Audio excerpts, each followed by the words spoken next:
એવી બાધા રાખે. તો તમને બધો અનુભવ થાય છે જીવનમાં. ઈ તો જો લાખ રૂપિયા માંગે, ક્યાં લાવા લાખ રૂપિયા? હા ના બાધા દે ને. તો એ ભૂવો હશે. આ તો ભુવાની વાત કરું હું કે જે ભૂવો પૈસા લઈને કામ કરે ને, હા એવા તો ચૂંદે લાકડે ફરી વળ્યા. હા તો ઈ તો મેં વાત કરી ને. બીજા ભૂવા ફફડા કરે નહીં. હા ઈ તો મેં વાત કરી એટલે જે હોડા કર્યા બધાય. જે ભૂવો પૈસા લઈને કામ કરે ને એ કોઈનો સક્સેસ થાય નહીં. એ તો એક જાતનો ધંધો થઈ ગયો. હા. જે પૈસા લઈને કામ કરે ને એનો પરિવાર જો એક પોલીસ વાળો ભૂવો, એનો પરિવાર સુખી નહીં હોય. ખોળ ખાપણ હશે, કાં તો દવા ચાલુ હશે. હા તો એટલે તમે કેમ કે ઝઘડા કર્યા ઘરે. ભૂવાનું કામ શું હોય? અહીંથી કાઢવાનું હમ. અને 4 રસ્તે મૂકી દેવાનું. હમ. પછી ત્યાંથી જે પહેલી વ્યક્તિ જાય એમાં પ્રવેશ કરી દે. ઈ બધી મનની અંધશ્રદ્ધા છે ભાઈ. કોઈ કાંઈ પ્રવેશ થતું નથી. મનથી માની નાખે એટલે એની અંદર થઈ જાય. ઈ પછી એની રેમ ગાલે મારું આ છે એટલે એની મુદત હોય, હા. એટલી મુદત સુધી સારું રહે. હમ. પાકા પાયા કામ કર્યું હોય ને તો જળ મૂળમાંથી મટાડે. હા. પણ સાચો ભૂવો કોઈનો પૈસાની પૈસા માગણી કરે નહીં. એ હા. ખાલી એમ કે ભાઈ મારા માટેનો વ્યવહાર જે થતો હોય એ કરી નાખજો. હા શોકા પણ છે. તમારી ઈચ્છા પડે મને, તમારી ઈચ્છા પડે મને દાન દક્ષિણા આપો. ભોજનનું કદાચ કપડા જોડી કપડા કહેવાય તો કે કદાચ દોરી ભરી બાજરી કે તો બાજરી આપો, કદાચ ગાયને સારના પૂળા નાખી, બરોબર. ઈ વાત અલગ છે. પણ આ તો 1.5 લાખ રૂપિયા આ લેવાનું છે, 51,000 આ રૂપિયા લેવાની છે બીજી. હા લઈ લો. તો પૈસા તમે બરો લેડીઝને વસ્તુ લેવી હોય તો કાંકરિયા કઈ એકલી લેડી જ આવી હોય ફરવા માટે, કે એનો ઘરવાળો ના આવ્યો હોય, એના છોકરા ના આવ્યા હોય, તો એને હું બહાર મૂકીને અંદર જાય એકલી? પૈસા કોણ આપે? ઈ હાથી એનો કરવાનો જ આવે. તો બે જો ચોદું દંડન મારે તો તમને કઈ રીતે સમજાવવા એ સમજણ નહીં પડતી. વાતમાં કઈ હોય નહીં શેઠું, અને એમાં એક કલાક ચેપ્ટર ચાલે.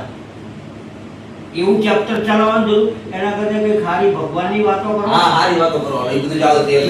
આમાં કોઈ બી જગ્યાએ મારે ઘેર મેં મારા જાતે બનાવ્યું હોય કે બૈરાએ બનાવ્યું હોય કે કોઈ હગાના ઘેર બેઠો હોય, ભાઈબંધના ઘેર બેઠો હોય કે પછી પડોશીના ઘેર બેઠો હોય, XY કોઈ બી જગ્યાએ, ત્યાં મને આદત કેવી ખબર છે?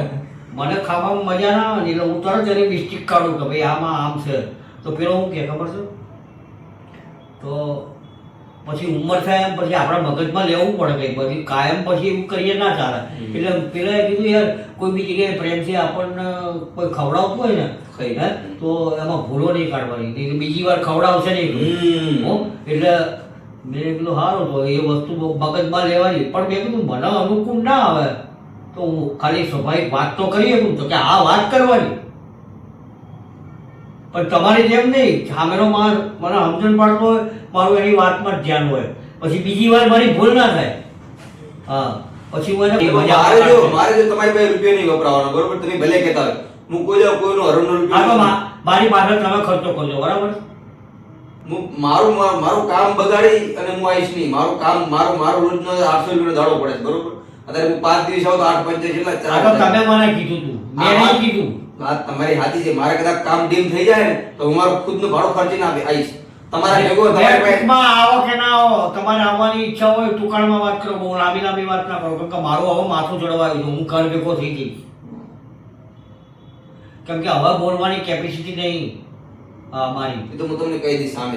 આપણે લાઠી ગયા તમે તો કહી દીધું. મારી વાત સાંભળો, ટ્રેનમાં જવાનું છે અને ટ્રેનનું ટિકિટ અહીંથી જ લેવાની છે. આ શિવશક્તિની સામે પેલો છે ને સોની વાળો ઝેરોક કરે છે ને, હા હું નહીં ઓળખતો કઈ હે હું નહીં ઓળખતો. પેન તો રોડ ઉપર દુકાન મેં છે. મારી જિંદગી બધા ટ્રેનની ટિકિટ બુકિંગ કરાવી જ નથી. કેવી દોડું? અરે હું પણ તમને અહીંયા બેઠા બેઠા કહું છું તો મગજમાં આવે કે ના આવે? આ અહીંથી બહાર નીકળો, આમ મોડા પડો એટલે આવી જાય. હવે શિવશક્તિ ચવણ વાળો છે. શિવશક્તિ ચવાણા વાળો નહીં, આ વસંતદાસ સ્કૂલ છે કે નહીં, હા હા હા એની બાજુમાં સોની ડીજી ચાલે. હા અચ્છા અચ્છા. મોટો પટેલ સ્ટુડિયો કોને તમે શું કરો? સ્ટુડિયો એટલે ફોટો પડાવવાનો નહીં આપણે તો આની પાસે સોની ડિજિટલ સ્ટુડિયો છે. આ એ સોની કાચનો દરવાજો છે, એના લખેલું જ છે યાદના હોય ચશ્મા પસમાં. વસંતદાસ સ્કૂલ છે કે નહીં, હા હા એની બાજુમાં આમ ગલી પડે, આ તો કરી દે. એની બાજુમાં જ છે પેલું હું જો તમારી ભેગું આવી ને તમારા 10 રૂપિયાનું ચાય નહીં પીવું. એટલે તો તમારે 10 રૂપિયા વપરાય છે. માધર તો કઈ બુદ્ધિ છે કે નહીં? ત્યાં કઈ ચા પૈસાની પીવાની હોય? ત્યાં તો બૂમો પાડી પાડી પીવડાવે, ચા પીવો, ખાઓ. અરે એ વાત એટલે અલગ. પહેલી વાત તો એ કે તમે જુનાગઢ આવેલા નથી, કે હજુ તો પહેલી વાર આવવાના છો. ત્યાં આવીને એની ત્યાં આગળ તમે તમારી જાતે બધું જોશો ને, એટલે બહાર તમને કહેવાની જરૂર નહીં હોય, ઓટોમેટિક ખબર પડી જશે. હા, મારું ધ્યાન બાબુલાલ આવવાના છે ને? એ બાબુ જોડે નથી જોવું. એ ગોઠવીનો જ્યાં હોય ત્યાં વાખરી જેવા કપડાં પહેર્યા હોય અને થેલી એ ગંધાતી હોય, અંદર ભીનો રૂમાલ હોય, ના હરખી વાળે ના હુકાયું હોય, એવા નાલાયક ને એવા હલકી વરણના માણસો જોડે ફરાય નહીં. ઈ તો આપણે કહી દેવું, નવા કપડા લાવી દઈએ, આપણે કહી દેવું કે હારા કપડા લાવી દેજે ભાઈ. ઓલા પેલા બાબુલાલ લઈ દીધી તો ઈ કપડા હારા પહેરીને આવે. એ બાબુલાલ કઈ તમારો હકો છે? તમારો પડોશી છે? તમારા ગામ બાજુનો છે? 4-5 જણા હોય ને તો હવે માધર ચોથ કઈ સમજણ પડે નહીં. હું જે તુકાળમાં તમને કહેતો હોય ને એ મગજમાં રાખવું તો રાખો, ના રાખવું તો ભેંસ આગળ ભાગવો જ, પથ્થર ઉપર પાણી. તમે મને વાત કરી હતી કે બાબુલાલ આવવાના છે. ખાલી પૂછવાનું હતું. હું પૂછું, તમે પૂછો, તમારી જોડે એને મેળ હારો છે, તમને હરખો જવાબ આવે, મને હરખો જવાબ ના આવે. એ હા હા કર્યા કરે. હું થઈ ગયો હોય એકવાર હું જઈ આવું ને, આપણા લાઠી ગયા હતા એ હતો જ ને, આપણો જ્યાં ઉતારો હતો ત્યાં એની પથારી નહોતી, તો હું એને રાતે ઉઠતી વખતે કહી દઉં કે ભાઈ તું સવારે વહેલો ઉઠ ને, એક કરવરિયા હોય ને જે આપણું ધ્યાન ના આપતા હોય આપણી વાતમાં, એવા જોડે બીજી વાર જવાય નહીં, કહેવાય એને બોલાવાય નહીં, એની ભાઈબંધી જ ના કરાય. આપણી પાસે મારું ગણિત આ ટાઈપનું છે, ખ્યાલ આવ્યો? આપણી પડી ના હોય, આપણે ઉપર પડતા એને બોલાવવાનું, મોઢામાં આગળ ગાડીને બોલાવવાનું. હું જે કઈ બી સમજણ પાડે વાત કરું છું ને, મારી વાતમાં ધ્યાન આપો તો સમજણ પડે છે. પછી કે પૈસા આગળ ભાગવત કે પથ્થર ઉપર પાણી એવું નહીં નહીં એવું નહીં. એમ તો સમજો, એમ તો આપણે મુક્ત મેં વાતો કરી બધી યાદ હોય કે આ જગ્યાએ આપણે વાત કરી લાઠી ગયા હતા, એ મને બધી વાત યાદ હોય. આપણે ભૂરખિયા મંદિર કરવા પણ તમને મારું મગજ એવું હટી જાય છે ને કે વારે વારે તમે દરેક બાબતમાં સમજણ પડવાની, ગોળા મારવાની. આપણે ભૂરખિયા વાત એવી કરાય ને કે જે મને કામમાં આવતી હોય, તમને કામમાં આવતી હોય ને, એની અંદર સમય બગાડાય. બીજી ફાલતુ વાતોમાં સમય ના બગાડાય. એમ નહીં, આપણે લાઠી ગયા કે તમે કહો લાલજીભાઈ હાલો આપણે ભૂરખિયા જાવ દર્શન કરવા, તો તમે હારી આવ્યો તો હું તો સકડાનું ભાડું ભરીને એમ નહીં, પછી તમે જ્યાં આયા ત્યાં મારું બરોબર, એવું બધું મને અત્યારે યાદ ના હોય. હા, પણ તમે આયા, તમને મજા આવી કે ના આવી? મજા તો આવી. નવા નવા સ્થળ જોવા મળ્યા ને, તો ભૂરખિયા યાત્રાધામ છે, કઈ બીજું કઈ નથી. હનુમાન દાદાનું મંદિર છે. હા, ત્યાં આગળ સ્વયં રખિયામાંથી ઉત્પન્ન થયેલા છે, એટલે એનું નામ છે ભૂરખિયા. ભૂ એટલે જમીન અને રખિયા એટલે તો ખબર પડી ગઈ ને. કેવું મોટું મંદિર હતું, જમવાની વ્યવસ્થા કેવી હતી. તો અમે જે જગ્યાએ જઈએ ને, એ કોઈ હું ગાડો નથી કે રૂપિયા ખર્ચીને બધે જઉં.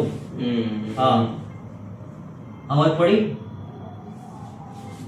પણ માણસને જો તમને કહું, આ હીરો હોય ને, હીરો એને કોણ પારખી શકે?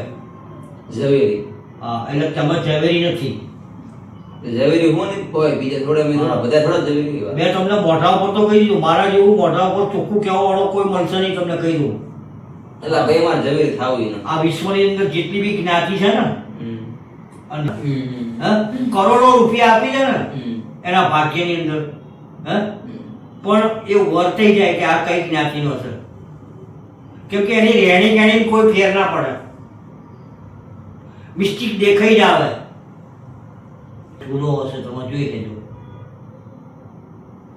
ગમે એવો બંગલો હશે પણ ચૂલા ઉપર જ રોટલો બનાવશે. મેં તમને પહેલા બી કીધું કે આપણે આપણી કમાણીમાંથી સારી જગ્યાએ પૈસો ના વાપરીએ ને, તો ભગવાન તો કાતરને હોય લઈને બેઠો જ છે, તમને વેતર્યા જ કરે. એ તો પણ મેં ખરાબ પાણી પીધું હતું એટલે હું બીમાર થયો હતો. ખરાબ પાણી પીવું એટલે બીમાર થઈ જઉં છું. આ તો હું તમને રોજ એનું તો હું તમને કહું છું, તમે તમારા મગજથી એમ માનશો ને કે મારા બહારનું અનુકૂળ નહીં આવતું, એ મગજમાંથી કાઢી નાખવાનું, એમાં સેટિંગ થતા.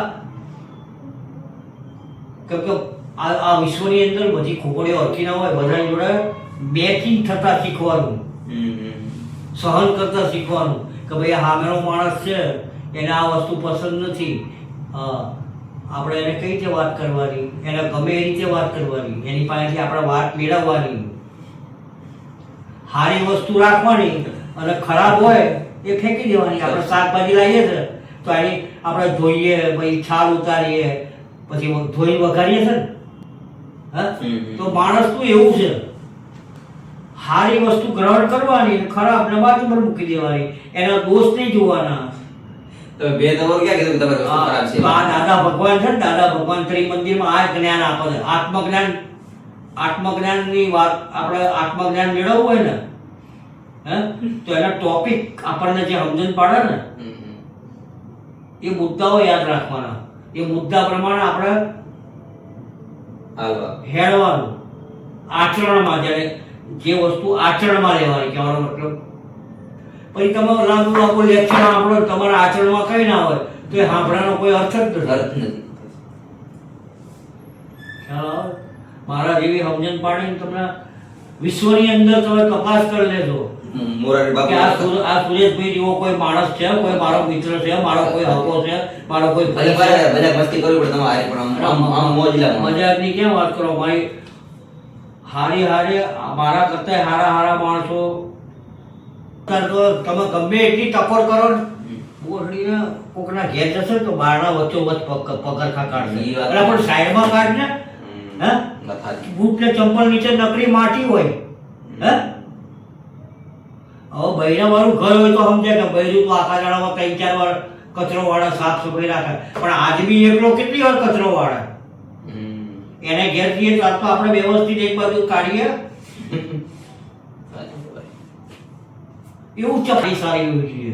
અને ત્રીજું એનું વર્તન, ભલે પરિચય ના હોય, પણ હા, દાખલા તરીકે આપણા ગામમાં કોઈ નવો પરણ્યો હોય ને એનું બૈરું આવ્યું હોય, પછી બૈરાને ઘેરથી આમ બહાર જતા હોય તૈયાર થઈ, પછી બધા ગામડામાં તો શું હોય, ડોહલા દરા બેઠા હોય, પછી કે જો આ ફલાણા ભાઈનો છોકરો આવ્યો તો હું શાંતિથી એવી રીતે સમજાવું ને, આખું મગજમાં ફિટ બેસી જાય વાત